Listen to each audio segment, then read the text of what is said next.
Good morning students. मैं doctor Rajeev Dwivedi, modern college of education Banthra Lucknow से आप सभी डीएलएड सेकेंड सेमेस्टर के प्रशिक्षुओं का अपनी इस ऑनलाइन कक्षा में पुनः स्वागत करता हूं। छात्रों, पूर्व के वीडियो में मैंने एनसीएफ 2005 यानी नेशनल कैरिकुलम फ्रेमवर्क 2005 राष्ट्रीय पाठ्यचर्या का विकास के संबंध में परिचर्चा शुरू की थी। चूँकि ये चैप्टर काफ़ी लंबा है, इसलिए मैंने इसको कुछ पार्ट में बांटा है।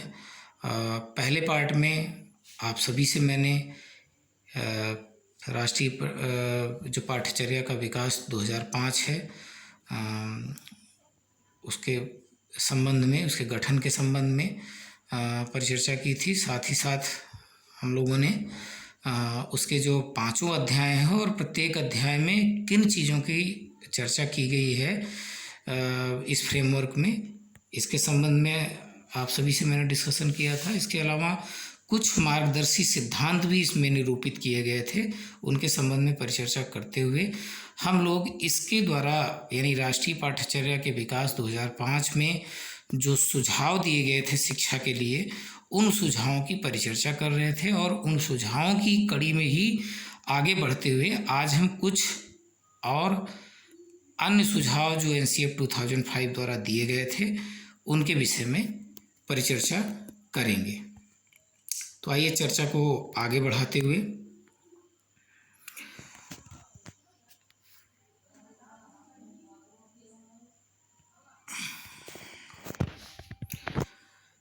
छात्रों, इसके जो अन्य सुझाव दिए गए थे वह यह था कि कक्षा में शांति का जो नियम है बार बार ठीक नहीं है, अर्थात जीवंत कक्षागत वातावरण को प्रोत्साहित किया जाना चाहिए। यानी कक्षा का जो वातावरण हो वो नीरस नहीं होना चाहिए, बल्कि कक्षा का वातावरण एकदम जीवंत हो। सारे लोग सक्रिय होकर के अपनी सहभागिता दें, चाहे वो शिक्षक हो, चाहे वो छात्र हों। खास करके छात्रों की सक्रियता पर इसमें विशेष रूप पर ध्यान देने की बात कही गई है। यानी कक्षा में एक तरह से बहुत जो शांति का वातावरण एक बनाने का प्रयास किया जाता है कि जिसमें केवल बच्चों को शांति का पाठ बार बार पढ़ाया जाता है और उसमें शिक्षक ही अधिक सक्रिय रहना चाहते हैं। इस रूढ़िवादी शिक्षण विधि को भूल करके कक्षा का वातावरण इस तरह से प्रोत्साहित किया जाना चाहिए कि कक्षा का जो वातावरण है वो जीवंत रहे एकदम।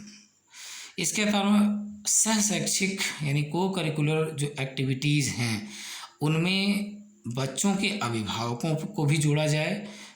तमाम तरह के सांस्कृतिक जो कार्यक्रम विद्यालयों आदि में या तमाम खेल कूद आदि का आयोजन किया जाता है, उसमें बच्चों के अभिभावकों को भी किसी न किसी तरीके से जोड़ने का प्रयास किया जाए।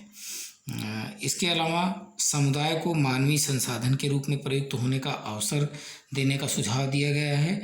इसके अतिरिक्त जो खेल आनंद व सामूहिकता की भावना के लिए होना चाहिए, न कि रिकॉर्ड बनाने व तोड़ने की भावना को प्रश्रय देना चाहिए। कहने का तात्पर्य ये है कि कोई भी खेलकूद या सामूहिक खेलकूद का आयोजन आदि किया जा रहा है तो वह आनंद और सामूहिकता की भावना विकसित करने के उद्देश्य से होना चाहिए, ना कि बच्चों में ये होड़ लगाने के लिए कि वो रिकॉर्ड बनाने के लिए अथवा किसी के रिकॉर्ड को तोड़ने की मंशा से इस तरह के खेलकूद में पार्टिसिपेट करें, बल्कि वो आनंद को अनुभूत करने के लिए और सामूहिक रूप से किसी कार्य को करने के लिए जो भावना होती है उस भावना के विकास के उद्देश्य से खेलों आदि का आयोजन किया जाए। इसके अतिरिक्त बच्चों की अभिव्यक्ति में मातृभाषा महत्वपूर्ण स्थान रखती है। शिक्षण अधिगम परिस्थितियों में इसका उपयोग करें। कहने का तात्पर्य यह है कि यह ध्यान रखना चाहिए कि जिस भी लोकेलिटी में बच्चे को पढ़ा रहे हैं वहाँ की मातृभाषा कैसी है। जो भी मातृभाषा हो उसी मातृभाषा में ही यदि बच्चों को पढ़ाया जाएगा तो जाहिर सी बात है कि बहुत ही सहज तरीके से किसी भी चीज़ को आसानी से बच्चे सीख लेंगे, क्योंकि अपनी मातृभाषा में ही स्वाभाविक रूप से बच्चे ज़्यादा से ज़्यादा सीख सकते हैं। इसके अतिरिक्त अगर मातृभाषा से हट करके अगर उनके ऊपर कोई भाषा थोपी जाएगी तो उस भाषा का ज्ञान न होने के कारण वो एक अच्छे छात्र होने के बावजूद, अच्छी बुद्धि वाले, अच्छे स्मरण शक्ति वाले छात्र होते हुए भी निश्चित रूप से भाषा थोपने के कारण कहीं ना कहीं उनमें हीन भावना आ जाएगी और अपने आप को वो निम्न स्तर का समझने लगेंगे, जिससे उनका कॉन्फिडेंस लेवल भी कमज़ोर हो जाएगा। इसके अतिरिक्त पुस्तकालय में बच्चों को स्वयं चुनने का अवसर दें, यानी पुस्तकालय की जो व्यवस्था की जाए उसमें इस तरह से प्रेरित करें कि बच्चे स्वयं चीज़ों को, स्वयं पुस्तकों को खोजें, स्वयं पुस्तकों का चुनाव करें जो उनके विषय से संबंधित हो, जो उनके लिए उपयोगी हों। इसके अतिरिक्त वे पाठ्य पुस्तकें महत्वपूर्ण होती हैं जो अंतः क्रिया का मौका देती हैं। कहने का तात्पर्य यह है कि ऐसी पाठ्य पुस्तकों को विद्यालय में स्थान दिया जाना चाहिए तो बच्चों को केवल सैद्धांतिक रूप से ही केवल सुनने तक ही सीमित न रख दें, बल्कि इंटरैक्शन करने के लिए भी मौका प्रदान करती हूँ। ऐसी पुस्तकों को भी, ऐसी पाठ्य पुस्तकों को ही महत्व देना चाहिए। इसके अतिरिक्त कल्पना व मौलिक लेखन के अधिकाधिक अवसर प्रदान कराए जाएं, यानी विद्यालयों में ऐसी व्यवस्था की जाए जैसे निबंध प्रतियोगिता, कविता पाठ, स्वरचित कविता का पाठ, कहानी कथन इत्यादि इस तरह की क्रियाओं के द्वारा में, इस तरह की एक्टिविटीज़ के द्वारा बच्चों में कल्पना शक्ति का विकास और उनको मौलिक लेखन की ओर प्रेरित करने के लिए अधिक से अधिक अवसर प्रदान किए जाने चाहिए।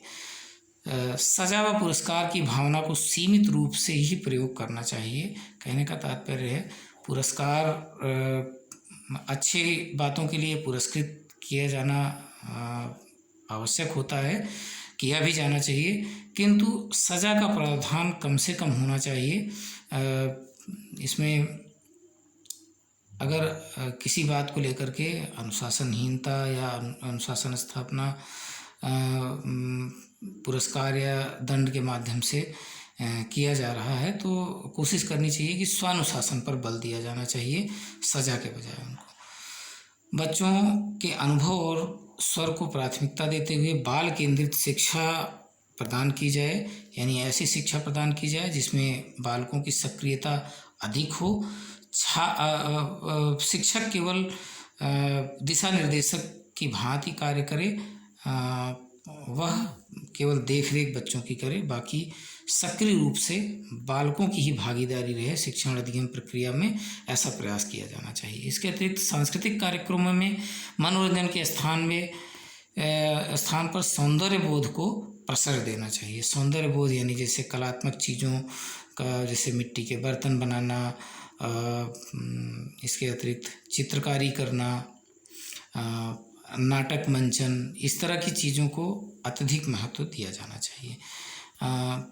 इसके अतिरिक्त शिक्षक प्रशिक्षण व विद्यार्थियों के मूल्यांकन को सतत प्रक्रिया के रूप में अपनाया जाए, यानी मूल्यांकन की जो प्रक्रिया है वह केवल 1 या 2 बार न होकर के सतत होना चाहिए, कंटिन्यूअस होना चाहिए। इसके अतिरिक्त शिक्षकों को एकेडमिक संसाधन व नवाचार आदि समय पर पहुंचाए जाएं, यानी इनसे भी शिक्षकों को लैस किया जाए जिससे वे आधुनिक तकनीकी का प्रयोग अधिक से अधिक करके शिक्षण अध्ययन प्रक्रिया को सरल व सुगम बना सकने में सक्षम हो पाए। तो छात्रों, आज हम लोगों ने जो राष्ट्रीय पाठ्यचर्या के विकास 2005 यानी NCF 2005 में जो शिक्षा के विकास के लिए कुछ महत्वपूर्ण सुझाव दिए गए थे उनके संबंध में परिचर्चा की थी। मैं इसको 3 पार्ट में वीडियो को बांट रखा हूं और अगले वीडियो में हम लोग राष्ट्रीय पाठ्यचर्या की रूपरेखा 2005 के अध्याय 3 में स्कूली पाठ्यचर्या के जो 4 प्रमुख क्षेत्रों यानी भाषा, गणित, विज्ञान और समाज विज्ञान में महत्वपूर्ण परिवर्तनों के लिए सुझाव दिया गया है, जो कि अत्यंत आवश्यक सुझाव हैं। इसके संबंध में आप सभी से मैं अगले वीडियो में परिचर्चा करूंगा। तब तक के लिए आप सभी के अच्छे स्वास्थ्य की शुभकामना करते हुए आप सभी से विदा लेना चाहूँगा।